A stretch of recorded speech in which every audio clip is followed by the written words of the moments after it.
فرزند زہرا یہ حالات برے ہیں۔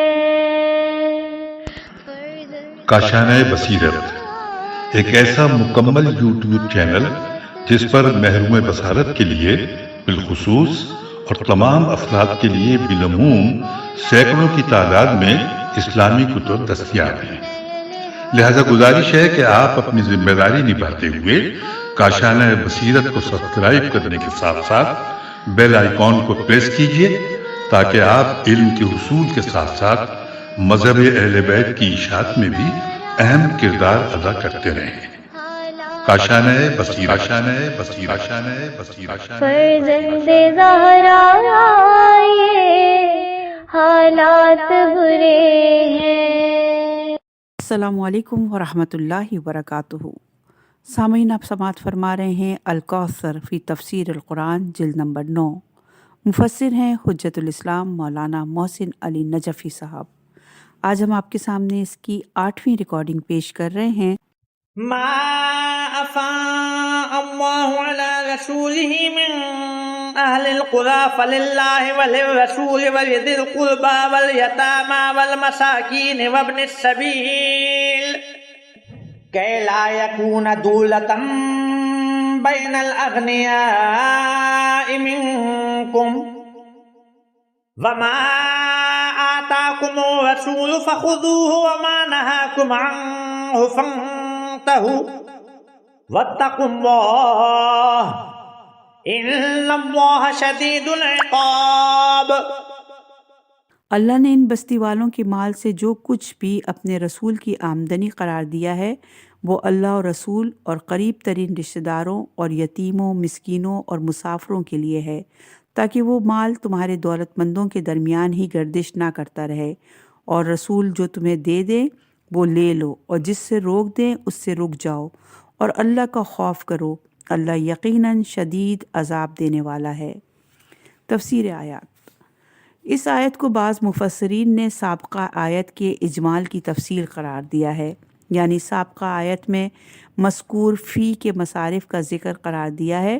اس صورت میں ایک سوال پیش آتا ہے، پہلی آیت کی روشنی میں فی صرف رسول اللہ صلی اللہ علیہ وآلہ وسلم کی خصوصی ملکیت ہے، جبکہ دوسری آیت بتاتی ہے کہ فی خمس کی طرح تقسیم ہوگا۔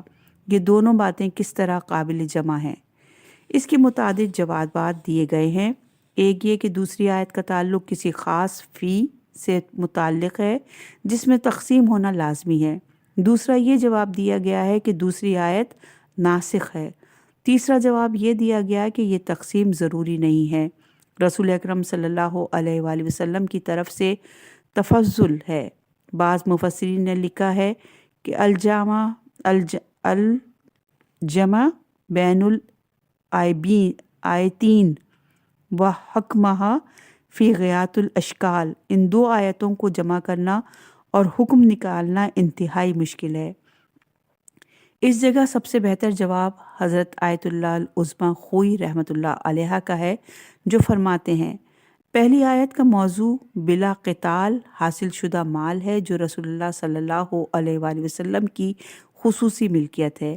آیت کا ظہور بھی اسی میں ہے۔ اگر ظہور نہ بھی ہو اور آیت میں مصرف کا تعین نہیں ہے تو بھی روایات کی صراحت سے ان دونوں یعنی ظہور اور مصرف کا تعین ہو جاتا ہے۔ دوسری آیت کا موضوع قتال سے حاصل شدہ مال ہے۔ اس پہ قرینہ یہ ہے کہ یہ آیت سابقہ آیت کے مقابلے میں ہے۔ اس موقف پر آنے والا یہ سوال کہ اگر اس آیت کا تعلق قتال سے حاصل شدہ مال ہے تو اس میں مسلمانوں کی غنیمت میں سے رسول کا حصہ کتنا ہوگا، اس کا ذکر نہیں ہے۔ سو اس کا جواب یہ ہے کہ رسول اللہ صلی اللہ علیہ وآلہ وسلم کے حصے کا ذکر آیہ خمس میں ہوگا۔ چنانچہ محمد بن مسلم کی صحیح روایت سے بھی دوسری آیت کا موضوع واضح ہو جاتا ہے، اور یہ روایت موجود ہے المستند فی شرح عروۃ الوثقی جلد نمبر 2 صفحہ نمبر 352 پر۔ ابن جریر طبری نے بھی یہی موقف اختیار کیا ہے، چنانچہ وہ اس آیت کے ذیل میں لکھتے ہیں، میرے نزدیک صائب رائے یہ ہے کہ اس آیت کا حکم سابقہ آیت کے حکم سے مختلف ہے۔ سابقہ آیت میں اللہ تعالیٰ نے اس مال کو صرف رسول اللہ سے مخصوص فرمایا، کسی اور کے لیے کوئی حصہ نہیں رکھا۔ امام محمد باقر علیہ السلام سے محمد بن مسلم نے روایت کی ہے کہ آپ نے فرمایا، انفال وہ مال ہے جو بغیر خون ریزی کے حاصل ہوا ہو، اور اس قوم کا مال بھی انفال ہے جو مصالحت کے ذریعے اپنے ہاتھ سے دیا ہو، اور غیر آباد زمین اور وادیوں کی غیر آباد زمینیں سب فی میں سے ہیں۔ یہ سب اللہ اور رسول کا ہے، جو اللہ کا ہے وہ رسول کا ہے، جسے وہ جہاں چاہے خرچ کر سکتے ہیں۔ اور رسول صلی اللہ علیہ وآلہ وسلم کے بعد یہ مال امام علیہ السلام کا ہے، اور اللہ تعالیٰ کا یہ قول، اور ان کے جس مال غنیمت کو اللہ نے اپنے رسول کی آمدنی قرار دیا ہے، اس میں تمہارا کوئی حق نہیں، کیونکہ اس کے لیے نہ تو تم نے گھوڑے دوڑائے اور نہ اونٹ۔ اور اللہ تعالیٰ کا یہ قول کہ اللہ نے ان بستی والوں کے مال سے جو کچھ بھی اپنے رسول کی آمدنی قرار دیا ہے غنیمت کی جگہ کا ذکر ہے۔ میرے والد اسی طرح فرماتے تھے، اس غنیمت میں ہمارے لیے صرف 2 حصے ہیں، رسول کا حصہ اور فی القربہ کا حصہ، پھر باقی میں ہم لوگوں کے ساتھ بھی شریک ہیں۔ ایک جواب یہ بھی ہو سکتا ہے کہ دونوں آیات کا تعلق ایک ہی موضوع سے ہے اور دونوں کا حکم ایک ہی ہے، یعنی رسول کی ملکیت ہے۔ دوسری آیت میں جس تقسیم کا ذکر ہے وہ رسول کی ملکیت کی تقسیم کا ذکر ہے، یعنی رسول اپنے مال کو اپنی ضرورت پر خرچ کریں گے اور اپنے اہل بیت کے مذکورہ اصناف یعنی یتیم، مساکین اور ابن سبیل پر خرچ کریں گے۔ چنانچہ امام زین العابدین علیہ السلام کی روایت ہے جس میں راوی نے امام سے فی ذی القربہ اور والیتامى والمساکین اور ابن سبیل کے بارے میں پوچھا تو امام نے فرمایا، اس سے مراد ہمارے قریبی، ہمارے مساکین اور ہمارے مسافر ہیں، اور یہ حدیث موجود ہے مجموع البیان میں۔ طبری نے اپنی تفسیر جامع البیان میں اور ابو حیان اندلسی نے اپنی تفسیر البحر المحیط میں لکھا ہے کہ حضرت علی ابن ابی طالب علیہ السلام نے فرمایا، یتیموں اور مسکینوں سے مراد ہمارے یتیم اور ہمارے مسکین ہیں، اور یہ حوالہ ہے علی فی القرآن والسنہ کی جلد نمبر 2 اور صفحہ نمبر 401 پہ۔ نمبر 2 ہے ان جنگی غنائم کے مصارف کا ذکر ہے۔ ہم نے یہ موقف اختیار کیا کہ سابقہ آیت کا تعلق فی سے ہے اور اس آیت کا تعلق غنیمت سے ہے، اگرچہ غنیمت کو بھی فی کہا گیا ہے، تاہم ایک فی وہ ہے جو قتال کے بغیر ہاتھ آیا ہے، یہ خالصتاً رسول اللہ صلی اللہ علیہ وآلہ وسلم کی ملکیت ہے اور ان کے بعد امام کی ملکیت ہے۔ یہ مال تقسیم نہ ہوگا، اور جو مال قتال کے ذریعے حاصل ہوا ہے وہ غنیمت ہے، اسے تقسیم کیا جائے گا جو اس طرح ہوگا، پہلا حصہ اللہ اور رسول کا ہے۔ سابقہ مذکورہ حدیث صحیح میں امام علیہ السلام نے فرمایا ہے، جو اللہ کا حصہ ہے وہ بھی رسول کا حصہ ہے، لہٰذا سہم اللہ اور سہم رسول کا مصرف ایک ہے، دونوں رسول کی ملکیت ہیں۔ چنانچہ رسول اللہ صلی اللہ علیہ وآلہ وسلم اپنی حیات میں ایک حصے کو اپنے اور اپنے اہل و عیال کے اخراجات پر خرچ فرماتے تھے۔ الواحدی نے کہا، رسول اللہ کے زمانے میں فی کے 5 حصے کیے جاتے تھے، ان میں سے 4 حصے رسول اللہ صلی اللہ علیہ وآلہ وسلم کے خالص تھے، باقی 5واں حصہ 5 حصوں میں تقسیم ہوتا تھا، ان میں سے ایک حصہ رسول اللہ صلی اللہ علیہ وآلہ وسلم کے لیے تھا، باقی 4 حصے قربا، یتامہ، مساکین اور مسافروں کے لیے۔ اور یہ تفسیر اور یہ حدیث موجود ہے تفسیر کبیر فخر رازی کی جلد نمبر 29 صفحہ نمبر 507، اور یہ اسی آیت کی ذیل کی تفسیر ہے۔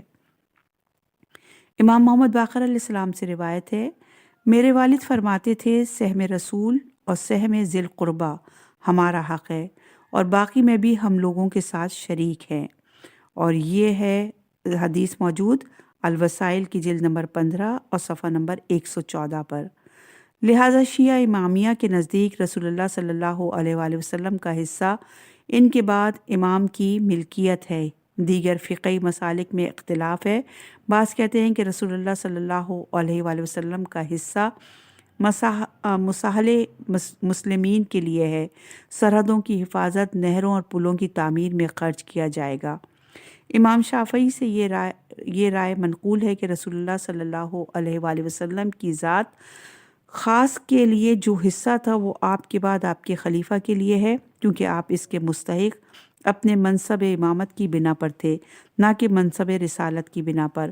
مگر فقہائے شافعیہ کی اکثریت کا قول اس معاملے میں وہی ہے جو جمہور کا قول ہے کہ یہ حصہ اب مسلمانوں کے دینی اور اجتماعی مصالحے کے لیے ہے، کسی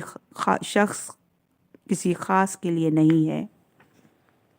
دوسرا حصہ رشتہ داروں کا ہے۔ اس سے مراد رسول اللہ صلی اللہ علیہ وآلہ وسلم کے رشتہ دار ہیں، یعنی بنی ہاشم اور بنی ابی مطلب۔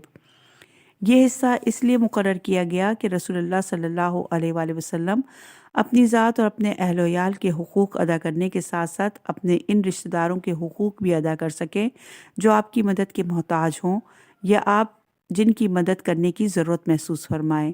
حضور اکرم صلی اللہ علیہ وآلہ وسلم کی وفات کے بعد یہ بھی ایک الگ اور مستقل حصے کی حیثیت سے باقی نہیں رہا، بلکہ مسلمانوں کے دوسرے مساکین، یتامہ اور مسافروں کے ساتھ بنی ہاشم اور بنی المطلب کے محتاج لوگوں کے حقوق بھی بیت المال کے ذمے عائد ہو گئے۔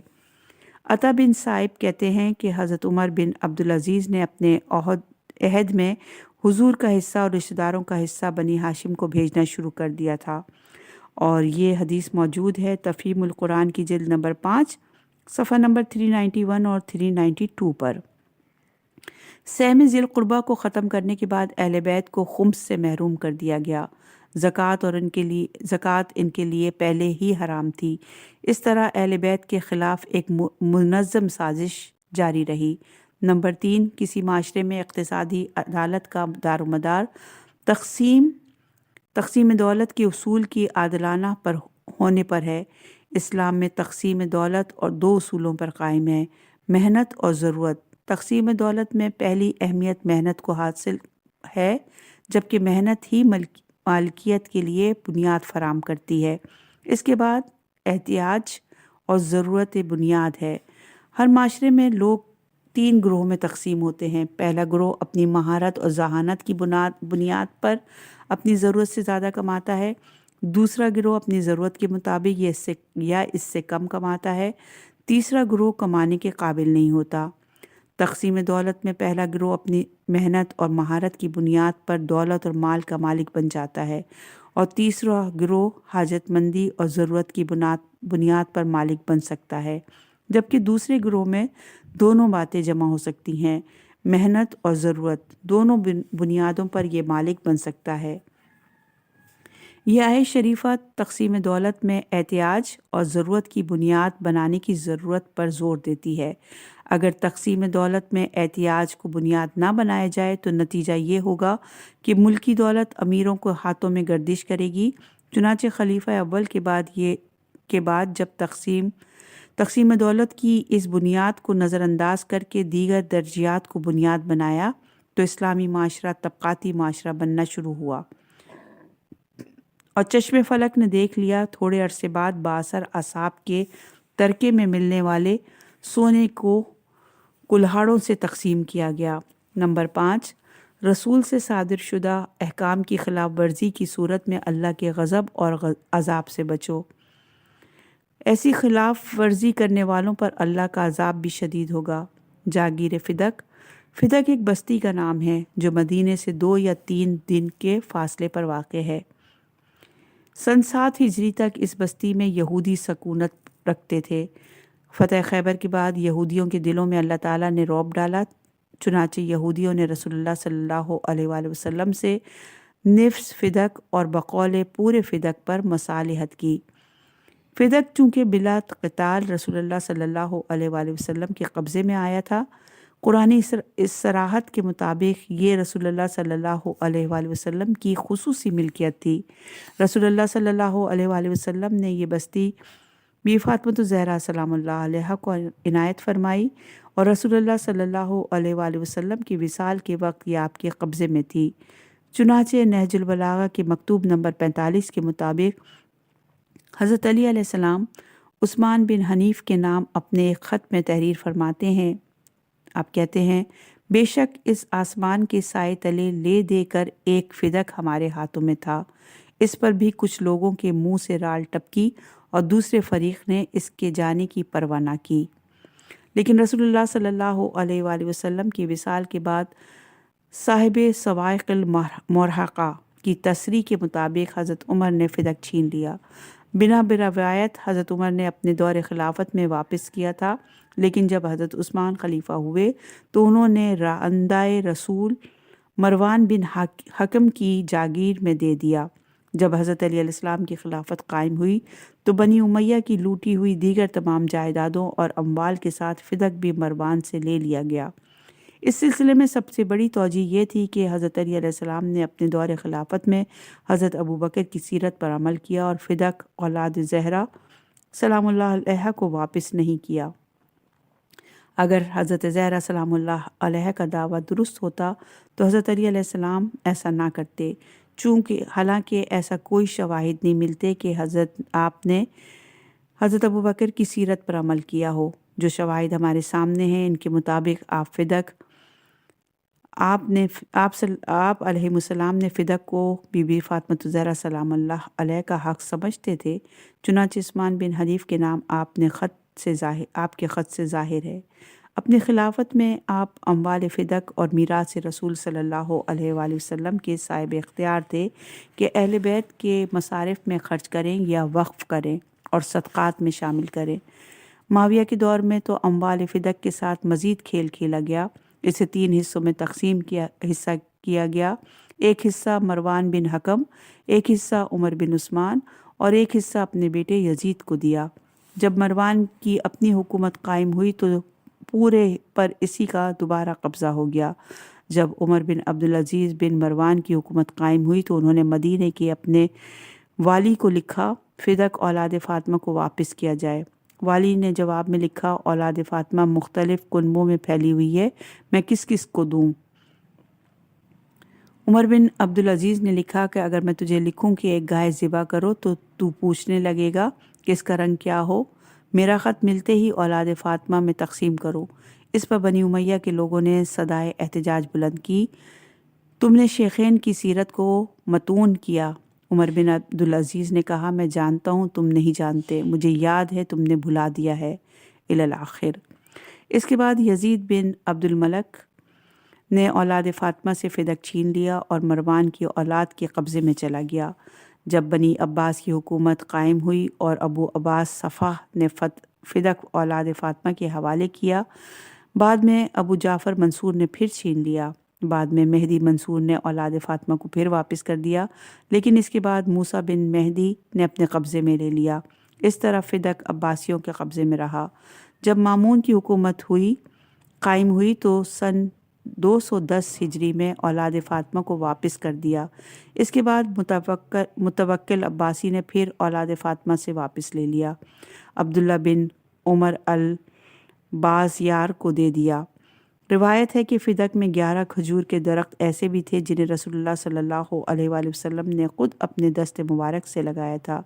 عبداللہ بن عمر البازیار نے بشران بن امیہ ثقفی نامی شخص کو بھیج کر ان درختوں کو کٹوا دیا۔ یہ شخص جو ہی واپس آیا اس پر فالج گرا۔ فدق ایک معمولی جائیداد نہ تھی، اس سے حاصل ہونے والی آمدنی سے حکومت کی تقویت ہوتی تھی۔ چنانچہ ایک روایت کے مطابق حضرت عمر نے یہ کہہ کر حضرت ابوبکر کو فدق حضرت بی بی فاطمۃ الزہرا سلام اللہ علیہ کو دینے سے روک دیا کہ اگر فدق بی بی فاطمہ کو دے دیا گیا تو حکومت اپنے مصارف کہاں سے پورے کرے گی؟ مجموع البلدان نے اسے ایک بستی قرار دیا ہے۔ بعض کے مطابق فدق کے نخلستان 6 صدی کے کوفے کے نخلستان کے برابر تھے۔ دراصل اس قسم کے تمام باتوں کے پیچھے اصل مسئلہ بنی ہاشم کے ساتھ دیگر لوگوں کی حسد ہے۔ عبداللہ بن زبیر کی مکہ میں جب حکومت قائم ہوئی تو اس نے رسول اللہ صلی اللہ علیہ وآلہ وسلم پر درود بھیجنے سے منع کر دیا کہ اس سے بنی ہاشم کی ناک اونچی ہوتی ہے۔ اسی طرح دیگر حکومتوں نے بھی بنی ہاشم کی امتیازی حیثیت ختم کرنے کے لیے ہر حربہ استعمال کیا۔ ماہرین نفسیات کے مطابق اگر کوئی شخص کسی پر احسان کرتا ہے تو وہ شخص احساس کمتری کا شکار ہوتا ہے اور احسان کرنے والے کی بالادستی کا احساس اس سے ستاتا ہے اور موقع ملنے پر وہ اس کا انتقام لیتا ہے۔ چنانچہ لوگوں نے اس کا اظہار ان لفظوں میں کیا: تمہاری قوم اس بات کو ناپسند کرتی ہے کہ خلافت اور نبوت دونوں تمہارے یعنی بنی ہاشم کے لیے جمع ہوں۔ نمبر 1، چنانچہ ہیئت حاکمہ نے اپنی حکومت قائم ہونے کے بعد حضرت علی علیہ السلام کا گھر جلانے کے لیے لکڑیاں جمع کیں، اور یہ حدیث موجود ہے الکامل کی جلد نمبر 3 اور صفحہ نمبر 24 پر۔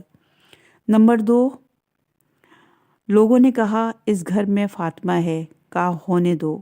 اس کا صاف صاف مطلب یہی ہے کہ جس گھر نے انہیں یہاں تک پہنچایا اس کے ساتھ حسادت کی آگ کی سوزش سے وہ بے تاب تھے، اور یہ روایت موجود ہے الامامہ والسیامہ میں۔ نمبر 2، اپنی حکومت میں ان لوگوں نے کسی ہاشمی کو کسی قسم کے منصب پر تعینات نہیں کیا، جبکہ بنی امیہ کا کلیدی مناصب پر فائز کرتے تھے۔ اس بات سے کون واقف نہیں کہ بنی ہاشم اور بنی امیہ کے درمیان جاہلیت اور اسلام میں ہمیشہ دشمنی چلتی رہی ہے۔ رسول اللہ صلی اللہ علیہ وآلہ وسلم کے بعد ہیئت حاکمہ نے بنی امیہ کے حق میں اور بنی ہاشم کے خلاف بنیادی کردار ادا کیا اور بنی امیہ کو اقتدار میں لانے کے لیے فضا سازگار بنائی، جبکہ حیات رسول میں بھی رسول اللہ صلی اللہ علیہ وآلہ وسلم کی طرف سے حضرت علی علیہ السلام کو جو مقام ملتا تھا وہ لوگوں پر گراں گزرتا تھا۔ ہم نے سورہ مجادلہ کی آیت نمبر 12 اور 13 کے ذیل میں وہ واقعات بیان کیے ہیں کہ رسول اللہ صلی اللہ علیہ وآلہ وسلم جب حضرت علی علیہ السلام کے ساتھ سرگوشی کرتے تھے تو بھی دوسرے لوگوں کو گراں گزرتی تھی۔ اس طرح جب سورہ برات کی تبلیغ کے لیے حضرت ابو بکر کو واپس بلا کر حضرت علی کو یہ ذمہ داری سونپی گئی تو رسول اللہ صلی اللہ علیہ وآلہ وسلم نے لوگوں کو وہی سنائی کہ مجھے حکم ملا ہے۔ سورہ برات کی تبلیغ یا تو خود آپ کریں یا وہ شخص جو آپ سے ہو، اور یہ حدیث بہار کی جلد نمبر 25 اور صفحہ نمبر 132 پر موجود ہے۔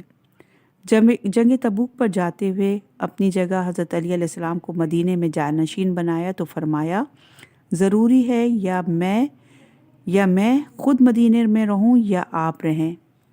رسول اللہ صلی اللہ علیہ وآلہ وسلم کی حمایت میں احیاء اسلام میں علی کی قربانیوں سے بعد از رسول بقائے اسلام میں علی کی قربانیاں شاید کم نہ ہوں۔ بعد از رسول صلی اللہ علیہ وآلہ وسلم زمام حکومت ان لوگوں کے ہاتھ میں آ گئی جن کی خدمات علی کے مقابلے میں عشیر بھی نہیں ہیں۔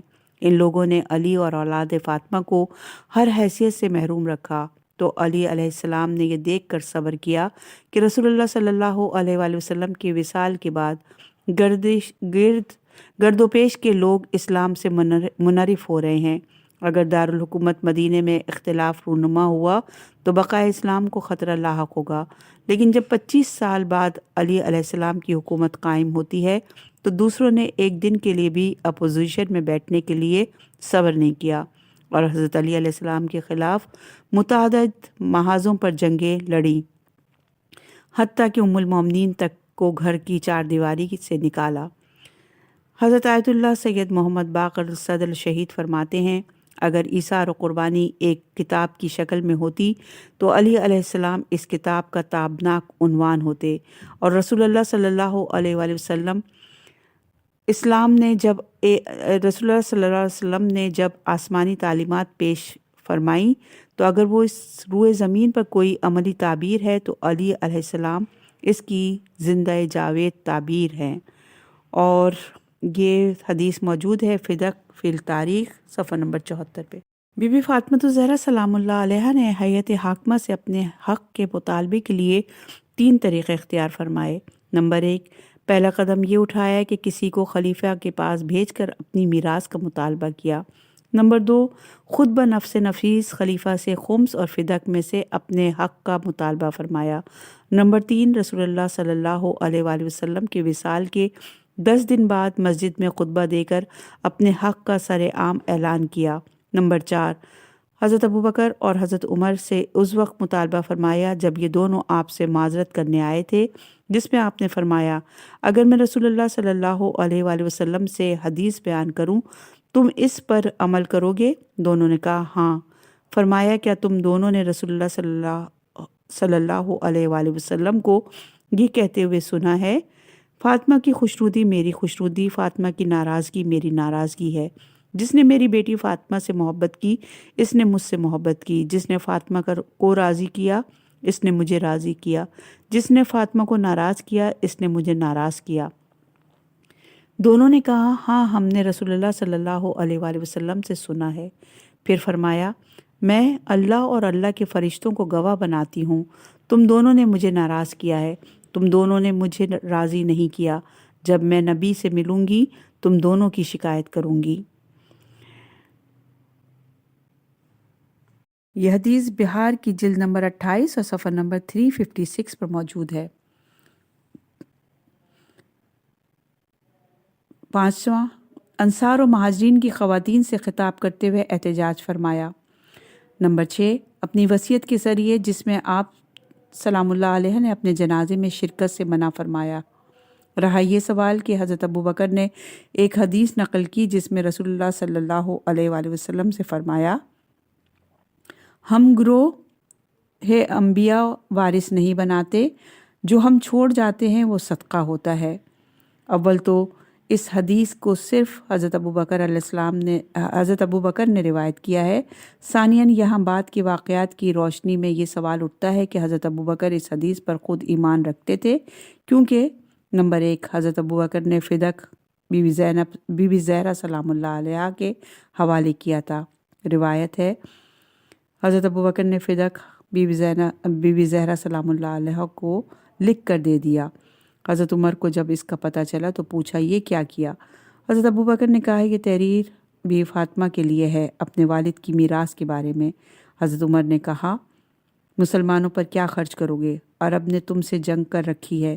حضرت عمر نے یہ تحریر پھاڑ دی اور یہ روایت موجود ہے المیرات الحیلہ کی جلد نمبر 3 صفحہ نمبر 391 پر۔ حضرت ابوبکر کا اس حدیث پر ایمان ہوتا تو یہ تحریر نہ لکھتے۔